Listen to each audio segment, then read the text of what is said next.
welcome back to the Marketer of the Day podcast. We are here with Shay Rowbottom, who was the co-founder and former COO of a Facebook agency that worked with companies like Petco, Yahoo, Verlo, and dozens more in creating content and devising content strategies for social media. And she has grown her LinkedIn following to over 140,000 followers, 20 million views on her content. So if you have even had an inkling of a thought about posting on LinkedIn, social media marketing, viral videos, then we are going to cover all that and more. Shay, glad to be talking to you. Yes, thank you for having me, Robert.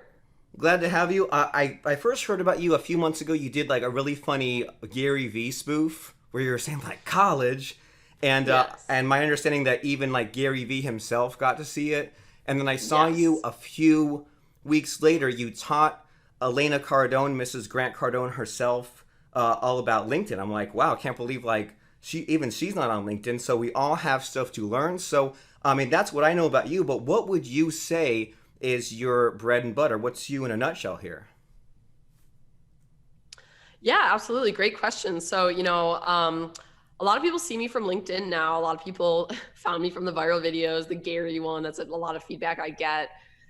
So, I think people sometimes don't realize what actually went into building my social media marketing acumen, which was basically years of introversion and studying data on Facebook. I owned a video marketing agency on Facebook for years before I ever started creating my own content or before I even ever tried to utilize LinkedIn to get leads. So basically, everything I learned about digital marketing came from Facebook. And I was really fortunate to have a really unique opportunity at age 23. Stumbled across this Facebook page owner. He had like a 3 million like Facebook page at the time. He needed help with creating video content. And he hired me to help create basically turning all of his like article content and previous media, which was all like traditional articles, photos, that sort of stuff, turning it into videos for his audience because Facebook at the time had really started heavily favoring video and the algorithm shifted, right? So a lot of these blog owners were left scratching their heads like, I don't know how to do video. I know content, I know how to grow a following and monetize it, but I don't know how to video production. Like, I don't want to do this.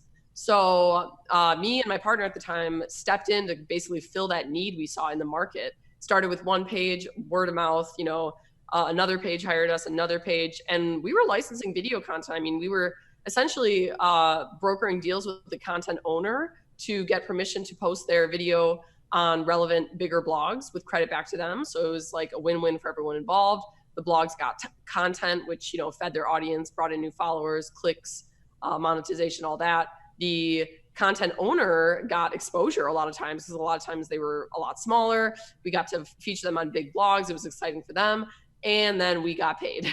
So it was just like a really beautiful fusion. And we did that for years. I mean, literally, by the time I finally left, I'd been doing it for 3 years. I had a library of like over 5,000 pieces of video content, relationships with 5,000 different content owners all across the globe, amassing tons of data, distributing 2,000 plus short video clips on Facebook per month, and accumulating over 1 billion views cumulatively for our clients on Facebook during our prime.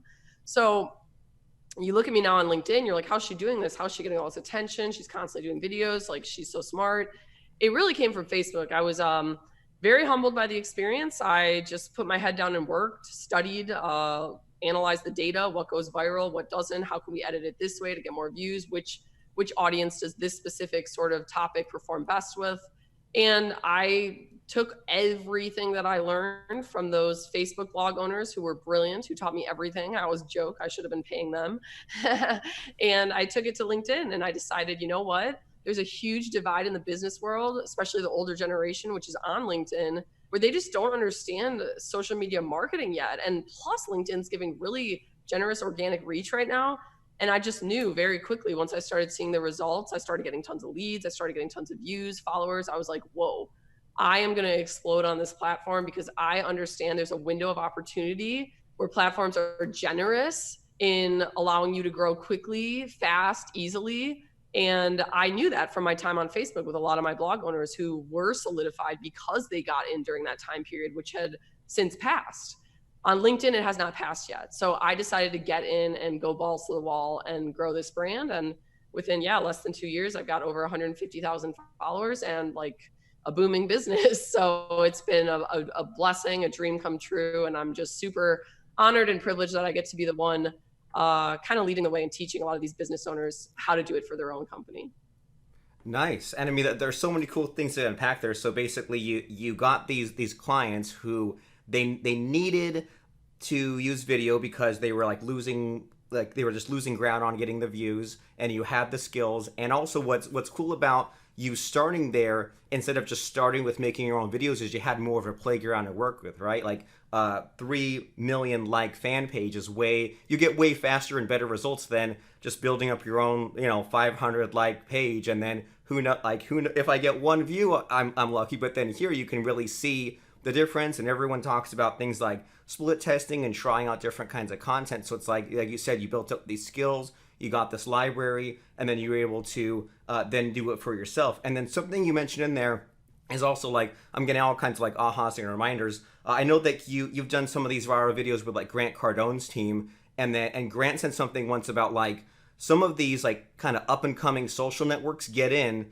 during the Wild West days, right? Like get in on like he was one of the first Periscope guys, right? Get in on TikTok while that's still up and coming, so that way you get in during the Wild West days when they're still trying to catch up before they're too good for you, right? Because I mean, does Mark Zuckerberg want our ad money? No, he could, it's a drop in the bucket, right? But yeah, you're so right. And then so LinkedIn in particular, it's always like the joke is always it's kind of no one knows how to use it unless they do, right? And then it always has these little features. Like when I saw you could go live on LinkedIn, like my mind was blown. But then still, it's one of those things where there's always like so many things to do. Like I always feel like I'm just like falling behind. But what I like what you said about all this is it seems like you post stuff consistently, right? You post videos like once a day, if not several times a week, just to like keep on getting better and trying new things, right? Mm-hmm. Yeah, and that's actually a big factor on LinkedIn, even more than other platforms I see, because this applies to all platforms. But on LinkedIn, if you take a break, it will affect you. It will affect you if you're not, showing up consistently feeding your own algorithm, feeding that page. They will dock you. So, like for example, you'll see a lot of these big pages on LinkedIn. There's some pages that got big in the beginning when it was even easier to go viral. Of course, back then it was before video hit the scene. But you'll see a lot of these big pages, hundreds of thousands of followers, maybe even millions on LinkedIn, and their content just goes nowhere. And people scratch their heads like, how? And I'm like, yeah, it's because they stopped. At some point they stopped and they killed their own algorithm on their page. And now it's like you could almost, even though you have all these followers, you have to almost start from ground zero again to break back into the feed and show LinkedIn like, yo, I'm sorry, I'm here consistently again. Please start rolling this out to my followers and get the momentum back. I'll appease the gods now. And also, like we're mentioning that like you picked up some of these skills on Facebook and they apply to LinkedIn. Even this whole concept of just like neglecting your content, neglecting your page. I mean, you heard about that happening on YouTube, right? Like the Epic Mealtime guys, right? They always have these crazy recipes like 500-pound turkey for Thanksgiving, but then they kind of became inconsistent, and then YouTube punished them, and now they're one of those channels where they have millions of subscribers, but then you look at their latest video and you're like, 10,000 views, 20,000 views, like their responsiveness went way down. So with all this, like all these things to think about, right? All this mess, like what is an easy win for all of us? Should we start like making just like 3-minute videos or looking at getting, explainer videos or like now this type of videos made? Like how do we, if we say, all right, I know I need to be posting on LinkedIn or anywhere on social, what's kind of the first steps here? So I would definitely recommend 1-minute videos starting out. I always say, think about it when you're new to creating and your content is just now showing up in the feed to a bunch of strangers. I mean, strangers are very unlikely to want to invest in unknown content if it's going to take up too much of their time.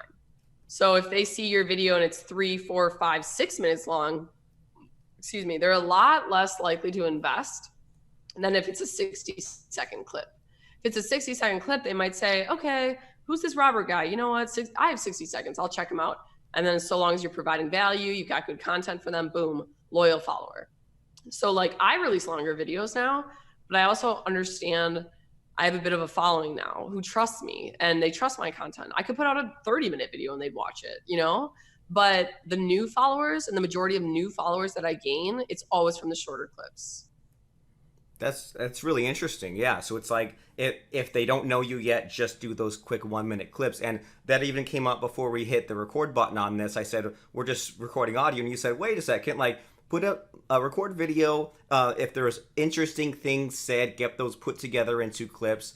And yeah, you're so right, because you're making me think back to like, I don't really follow Gary Vee that much, but when I do, it's when he's, riding in a taxi on the way to some speaking gig, or he's, talking to some group of kids, and it has like the captions burned in on the bottom, and sometimes I won't even have the sound on.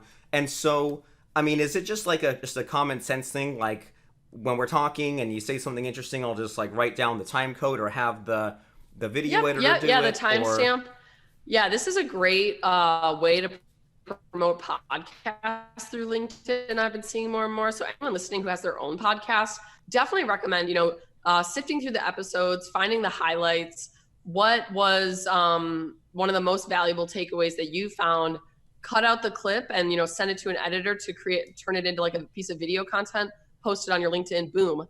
And, like you can just use your judgment, but there's definitely a science to headlines on social media and knowing like which headline makes the most sense. So if you look at creators like Gary Vaynerchuk, Kerwin Ray, I don't know if Grant Cardone does this, maybe he does, but basically all these big moguls on social media, a lot of their micro clips, what you just said, it's like, yeah, it's a short piece of content that's like a micro clip from either a show, a PR appearance, a speech, a podcast, but they've actually gone even further. And within that 60-second, 90-second, whatever it is, clip, they go through and find the most striking line, regardless of where it is. It might be in the middle, it might be toward the end. And they actually put that in the beginning. And they put it in the beginning and then backtrack. So I always say, like, don't worry about your headlines almost kind of like not making sense or not having context. You're going to go on and explain the context of that headline that you just chose to make the first clip of the video. And then they'll keep watching and they'll see the point in the video where the headline actually was, and they'll say, oh, okay, this all makes sense, great. But the headline drew them in. That's what's going to get their attention. So definitely reference Gary Vaynerchuk's content for that. You'll see his headline in the beginning, and then that little like sound that he has pop up with his logo. It's like the break. It's like the headline, and then like, okay, now I'm going to show you the raw video file. Nice. And this is making total sense, because I have seen that, but I just never clicked about that format, and so simple to do, right? And I just wrote down that time code, so we'll use that exact clip for the striking line. Good. But awesome. We'll have that be the headline, we'll have the little bit, and then we'll have the whole minute leading into that little bit so that you get context. So simple to do, but also easy for people not to do. So, I mean, why aren't more people doing this? Is it just a matter of like getting stuck on what software to use, or they don't want to pay the VA, or like why isn't everybody doing this? I think people just don't know. People just don't know. It is crazy. I mean, like, I remember when I started my Facebook agency almost 4 years ago now, I had a lot of urgency to scale it quickly and build it quickly and make as much money as I could as fast as possible, because I was really under the impression that the science behind creating video content for social media was about to become very common knowledge, was about to be taught in marketing school and college courses. I'm telling you, Robert, like, it has been years, and I am still shocked at how many people just don't know this basic 101 to social media marketing science, particularly when it comes to editing video content. I truly feel like I'm still one of the only people in like the world who gets it. And that's why I've been able to, grow this business and expand as much as I can, because it's just like, it's in demand information. It's definitely needed. Even when I am training editors, I mean, I've trained dozens of film grads in viral video editing. None of them had a clue. And it's quite a learning curve. I mean, it still is. People watch my content, they think they get it, and they try to replicate it through their own editors. And it's like still not quite right. It's the little nuances, like you said, like, oh, I didn't think about that. It's like, yeah, there's a science behind it. And I would not be the video marketer I am today, had I not had dozens of clients who were all geniuses at getting attention online, who all already understood headlines, already understood the format.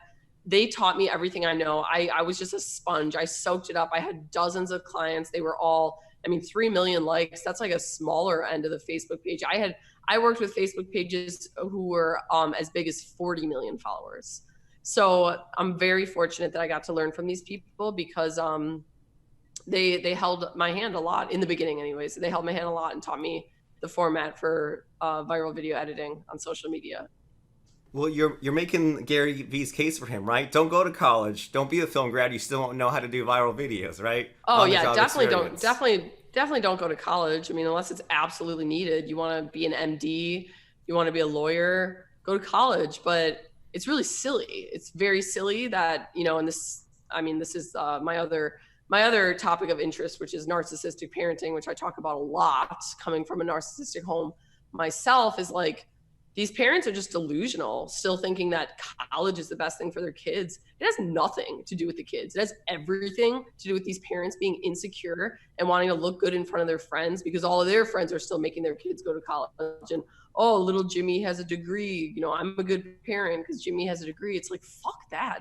Unless he's going for something super pragmatic and he needs it, and he's old enough to decide on his own that this is really what he wants to invest in and this is his career path, take a year off, dude. Do not go to college. You know, the internet is college. Go on Google, type in exactly what you need to learn and learn it. I mean, my ex-business partner learned everything he knew about video, like actual shooting and editing and using the software. He learned it all through YouTube for free. I mean, it's just so silly that people still think you need a degree to fall back on. It's ludicrous. The education system is ridiculously outdated. It's based on information being unavailable and you needing to go to school for it. It's no, information is in your pocket. You don't even, you remember in high school when they said like, you're not going to have a calculator all the time, so you need to learn how to do math in your head. Guess what? We all have a calculator all the time. Guess what? We all have an encyclopedia all the time in our pocket. What do you need to know? Ask Siri. What do you want to learn? Type it into Google. And okay, maybe it's not free. Maybe it's a digital course someone's selling online for how to edit viral video content, but it's $2,000 and it's a one-time payment. You're not going into debt, getting a degree where you're just going to go to a college campus that's insanely outdated and is basically just a bunch of narcissistic parents stroking each other's ego, is my opinion.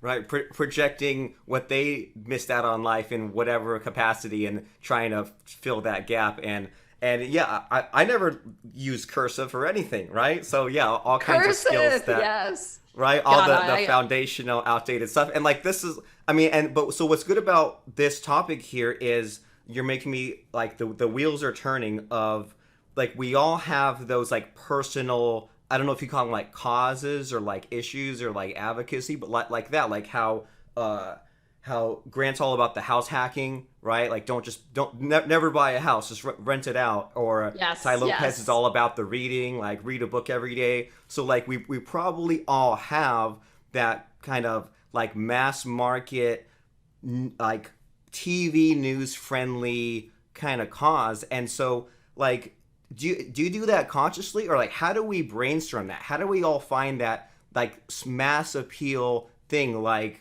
don't go to college, in order to help with our virality or to help get attention?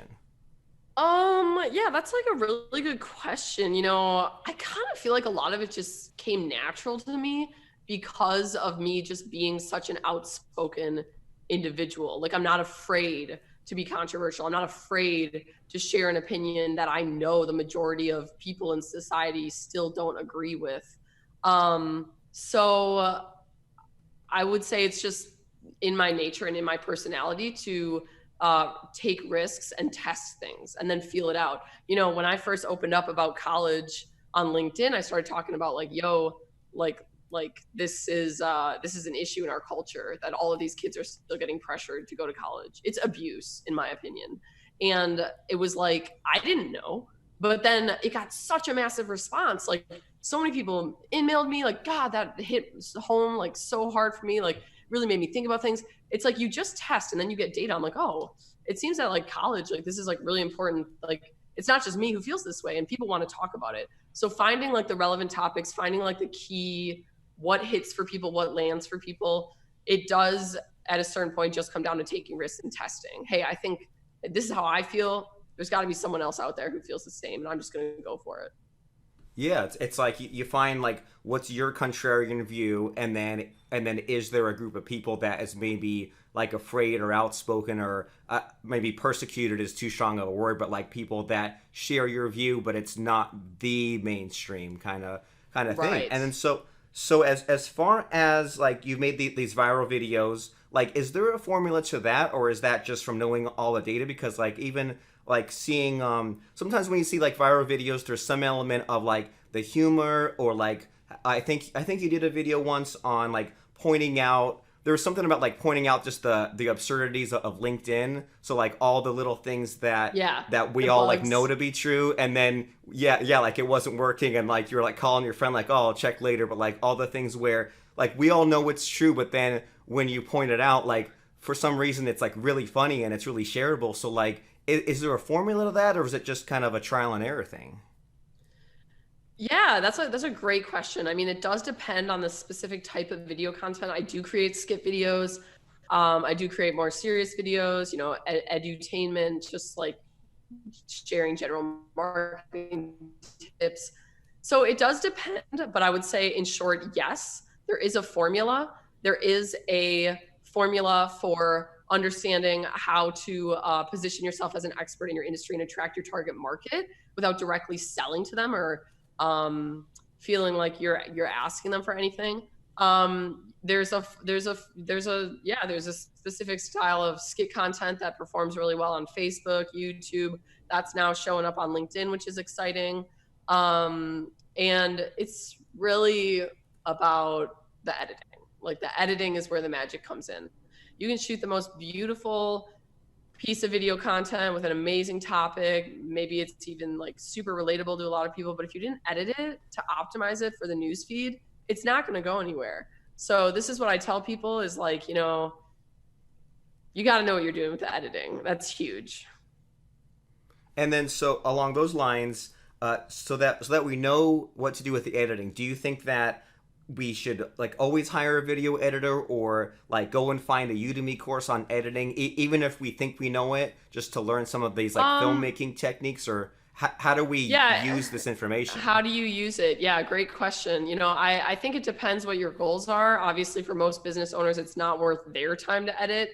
So you can outsource. This is what I teach in my 6-week LinkedIn video bootcamp, is how to outsource, find an editor for cheap, create videos consistently without sucking up time or breaking the bank. And then a lot of those editors on Upwork, it's easier, like Upwork's a platform, like a freelancer platform. It's easier to find editors on there who already have some sort of like digital video editing experience, but you can always just send them links to creators that are already doing videos that are popping on social media and say like, hey, can you start to edit it in this style? Nice. Well, I'm really glad that we had this conversation, because like I've been taking all kinds of notes for little things that I want to do, and like sometimes I keep seeing the Gary V videos with the captions burned in, and they're 1 minute, and he's got like the scroll bar that goes and the quick cuts and all the things where I forget about it, and then when I see it, I have the pangs of guilt and regret for not doing it sooner. And I mean, I've got a podcast, I think we're episode like 719 or something, so there's enough content there, and some of them I have been recording videos, so I could get someone to slicing and posting. I just have to go about and do it. And then as we're kind of getting sort of closer and near the end of our discussion here, like on your bio you said you talk about mental health, and you mentioned a little bit that, you know, you dealt with the narcissistic parents, like, you know, exerting their control over you, and that's kind of helped you in your journey, and it's also helped in getting the message there. But something that like I've always tried to tap into is like kind of tap into like the inner narcissist, right? Like sometimes we've all dealt with that person, whether like in work or in business. Like we've dealt with that narcissist where they're all about like me, and let me always be on camera and all on video. And it's not all bad, right? Like we can kind of sometimes take the good attributes and see what they're doing and maybe leave some of the evilness out. And then you also mentioned, as we started talking, that you kind of dealt with the introvertedness, especially in your early days. So do you have any just, I don't know, like words of advice in general as far as just dealing with the mental health, introversion, narcissism, getting ourselves out there, or like being the person that we want to be?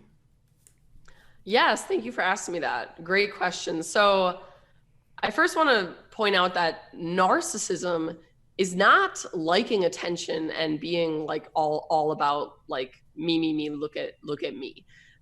There's like a common like it's kind of like people, that's like what it's been framed as in the past, but that's not really what narcissism is. There's plenty of narcissists who don't ever want to be on camera.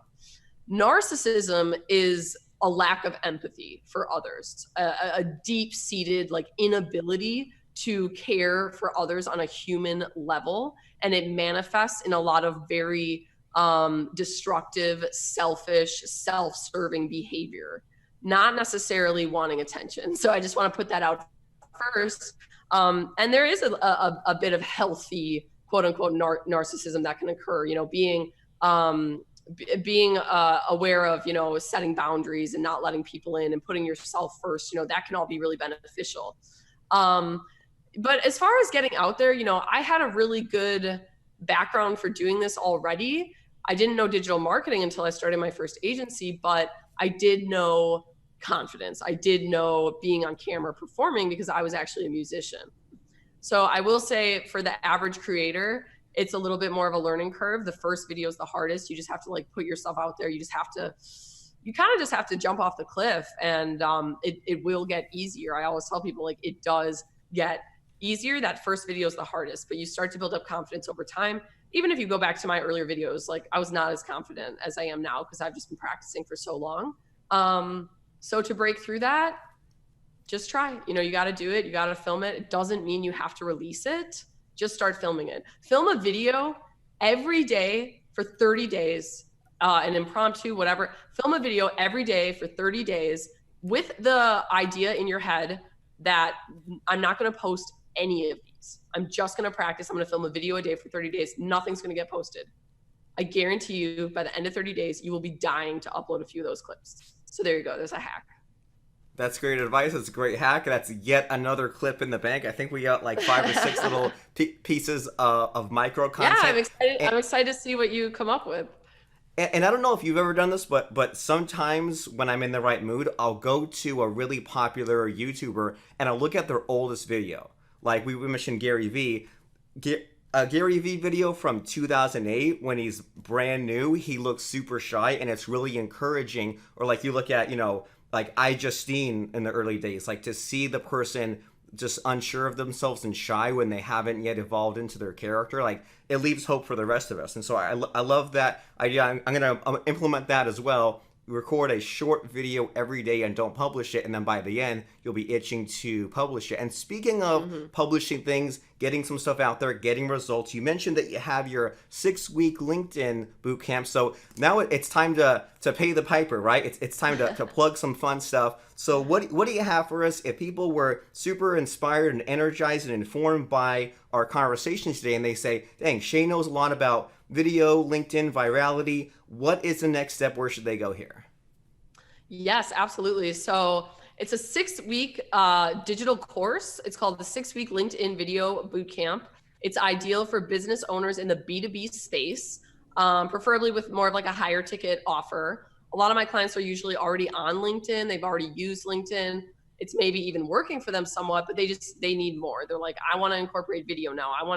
Okay, I'm doing video, but I'm not getting more reach. So essentially through the program, I walk you through the steps and the science to creating video content consistently to attract your target market on LinkedIn and close more deals, make more revenue. So it's actually been, I mean, it's been insanely successful. Like a lot of these business owners have transformed their LinkedIn after going through this program. It's a very DIY. So I walk you through, you know, how to create scripts that are going to attract your target market, you know, the messaging, optimizing your profile, how to actually shoot the videos, how to hire an editor remotely and manage that relationship, and then how to just rinse and repeat so that you're doing this consistently, reviewing the data as it amasses over time, and just following what works. Building your profile, hiring a VA, what a VA can do for you on LinkedIn so that you're not sucking up your own time again, et cetera, et cetera. And then by the time you're done with the 6 weeks, you're armed and ready with all the knowledge that I have to make this achievable for yourself. And if you want to learn more about that, you can go to my website. It's shayrowbottom.com. And there's a link there to fill out to set up a call. Fantastic. And as you're describing this, what goes through my mind is, what if you're one of those people that delayed getting on the internet, that delayed getting a domain name? What if Shay Rowbottom had come online and had to get shayrowbottom.net and you weren't an early adopter? What if you waited on Facebook? Well, the good news is that even if you missed some of these opportunities in the past, there are always these up and coming social networks, and they all want something, right? They all want to keep their viewers entertained. They want you to post content. They'll punish you if you don't, because there's always someone else waiting in the wings who is willing to post consistently on LinkedIn, who is willing to make those viral videos, or at least videos that are optimized and edited and engaging. So you need to get on this. Otherwise, you're going to have the same regret you had about not getting it on this social network, not getting on that. Start posting on LinkedIn, make those videos, and you can find out about Shay and her program at shayrowbottom.com. That's ShayrowBottom.com, shayrowbottom.com. Anything to throw in here as we wrap things up? Any parting words of wisdom and advice? Just be yourself. I know I didn't touch on it a ton in this podcast, but another huge element of my success on LinkedIn, and I truly believe, is because I was so authentically me. I showed up. I didn't just do the sharing the highlights and the glory of entrepreneurship. I shared the hardship. I shared the struggle. I shared the days that I felt like I was breaking down, gonna go quit everything and go get a job. So be yourself. A lot of people are scared in the business world to turn off business. I'm telling you, people are craving authenticity these days. We live in a fake, narcissistic world, and anyone who's authentic and reminding humans that, hey, it's okay to be human, is definitely going to attract attention online. Awesome.